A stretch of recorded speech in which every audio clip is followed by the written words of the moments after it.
Well, my next guest is Director of Astronomy. Please make her welcome, Cheri Adams, everybody. Hey, ho. Hey, Cheri. Nice to have you here. Thank you. Thank you very Always much. like having Cheri Adams here. Thank you very much.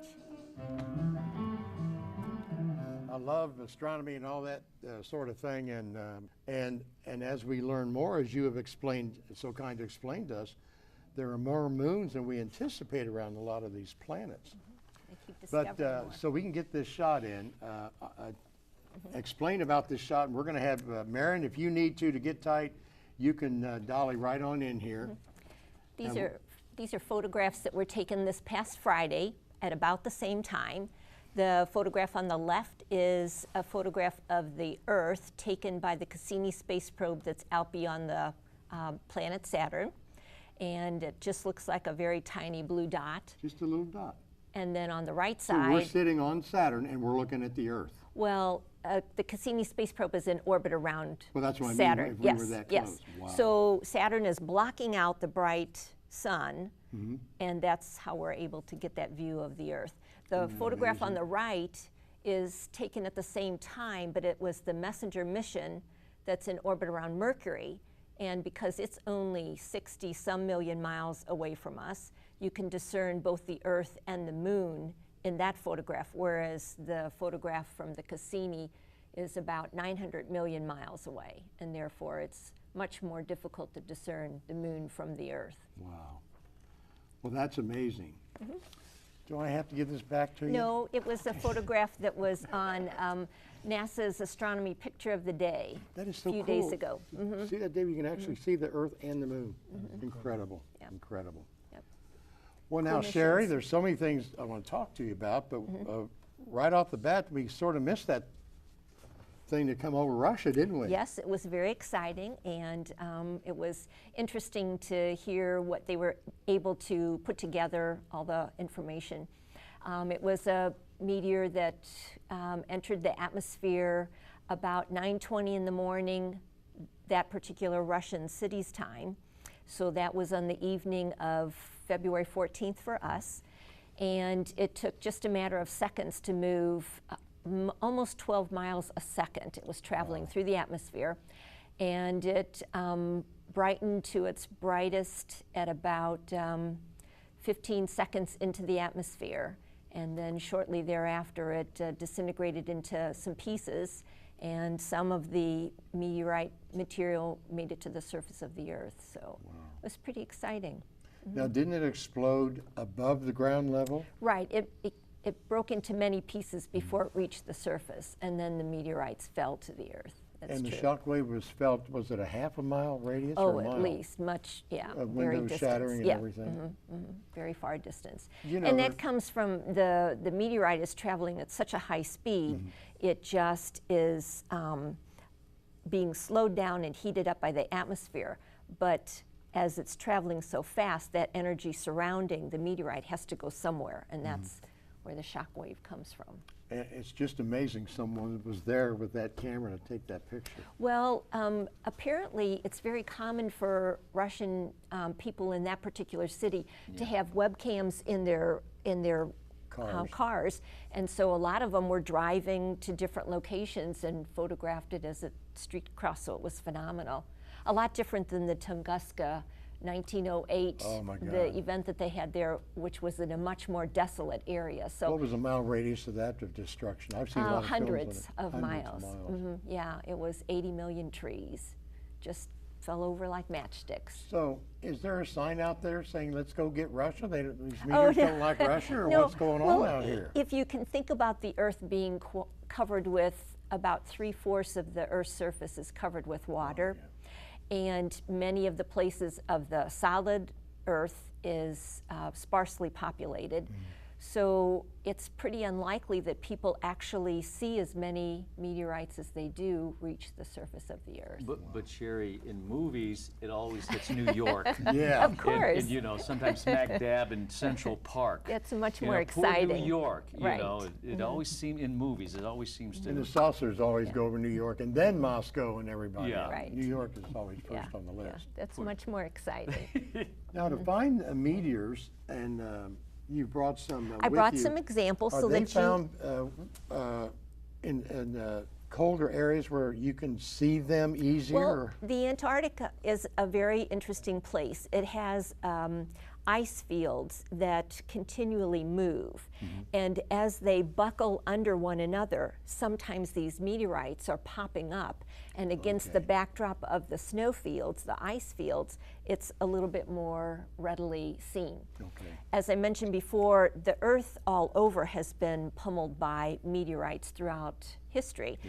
But in places such as Ohio, it has a lot of weathering that takes place. So unless someone sees the meteorite fall, that it'll be exposed to the Earth's elements and will, kind of break down over time.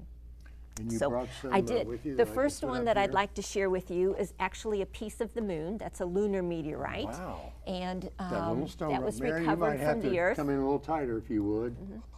Just bring that camera right on, whatever it's going to take here. So that's a piece of the moon. I'm going to have to hold this because it's not Sure. going to sit straight on. Okay, is that good, Marion, right there? And to complement that, we have a piece of Mars. Just So gotta get a tight shot of people have wondered over time how it is that we can determine the sources of these different objects. And because we have brought back more than 800 pounds of moon rocks, it's easy for us to analyze the content of the meteorites and relate them to the source. Mars, of course, we have not returned any. No, this This is from Mars. from This Mars, is actually a okay. meteorite that fell on the Earth. Mary, you It can was dolly in chipped off closer of if you want Mars. to, because this little rock is in the middle of this circle, Mm-hmm. and I don't know if you can get that or not, but And pretty the way cool. that they confirm Martian meteorites is that they analyze what the atmosphere is on Mars, and they compare it with the atmospheric gases that are included in the rocks themselves, the meteorites. So that that's how comes they from know. Mars. How? Because of eruptions on Well, Mars? this is from a chip off of Mars. So different objects, as they have bumped into other planets and moons, they chip pieces off, which just go out into space. If the pieces get close to the Earth, the gravity of the Earth is so strong, it pulls it down towards the Earth. So Excuse me, what size would have that been when it chipped off? this one was not a very large one originally, but some of these other ones are larger. For example, this one is part of the meteorite that landed, that caused the Barringer meteor crater in Winslow, Arizona. And they think that that was approximately the size of a very small house. So it broke into many pieces, and so this is a piece of that. And that is an iron meteorite. So there's three categories. There's iron meteorites, there's stony meteorites, and then there's stony iron meteorites, which are kind of a combination of the two. And if you feel the density of that, I didn't realize and it'd be so then- heavy. right, and then compare that with the density of this one, this is an example of a stony meteorite. And so it's much less dense than the iron. So this probably, the Barringer meteor crater is an iron nickel, high concentration, and therefore it's very dense, much denser than terrestrial rocks that we find here on the Earth.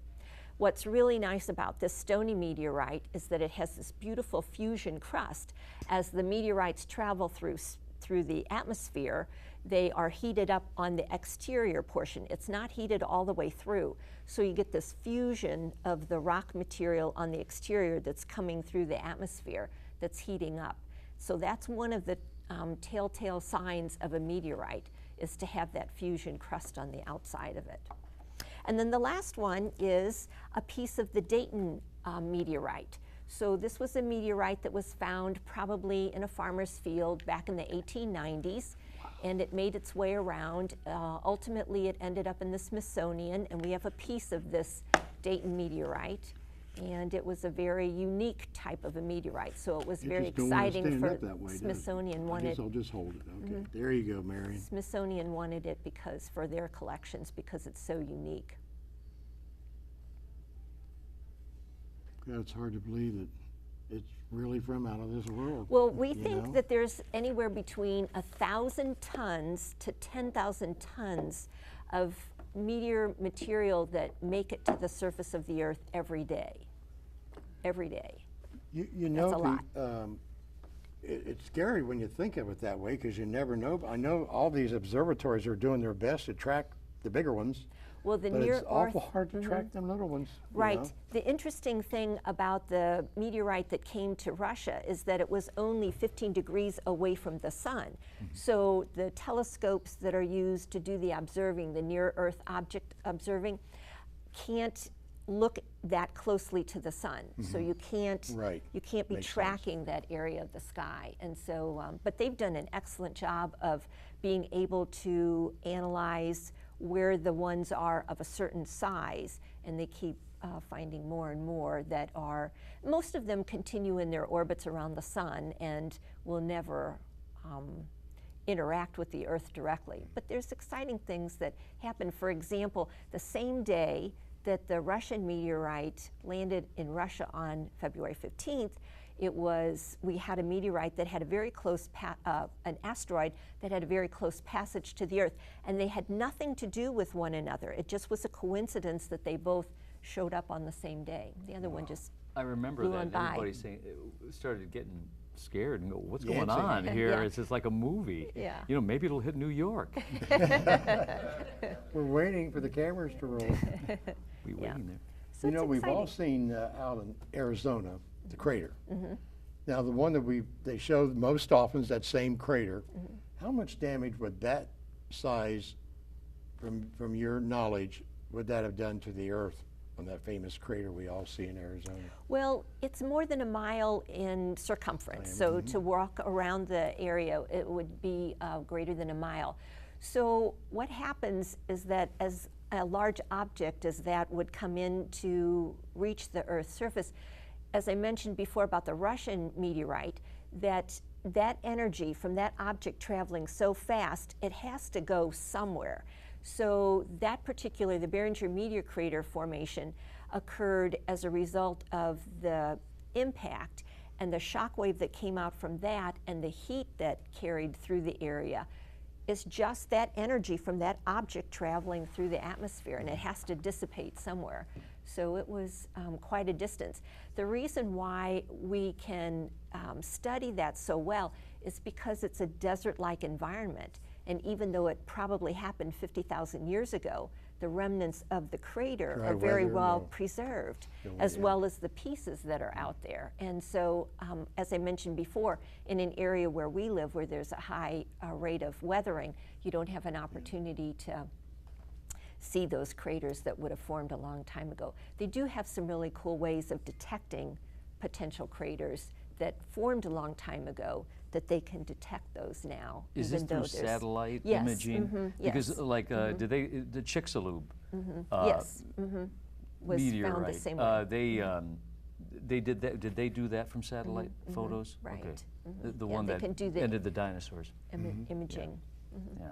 Yeah. Don't stay exciting. away so long. Okay, thanks for That's inviting an me order. back. Okay, that's I great. got good questions this time for the quiz. Okay, We sounds won't good. bring up that other thing, will we? That's okay. Thanks for coming, Cheri. You know Thank you're you. always welcome back. Thank you. Anything, something big's going on, call me. Thanks. I'll move the schedule around and have you on. Okay. We gotta have our Cheri on. Sounds We good. love you. Thank you. Thank you very much. And also, we want to remind people to come go to Boonshoft Yeah. because you're, Every give the hours of your. Every clear Friday night, our observatory is open. People can come down for free on a clear Friday night and observe with us. We also have lots of activities going on in the planetarium during, it's 9 to 5 Monday through Saturday and noon to 5 on Sunday, that they can go through the museum and see all kinds of really cool, not just the astronomy, but all kinds of fun activities. We And have if they can't remember the times we said, they can always call Boonshoft. That's right, I think that's you got to right. remember, it's 275-7431. Exactly. Is that right? That's Okay. correct. Thanks, Cheri, appreciate it.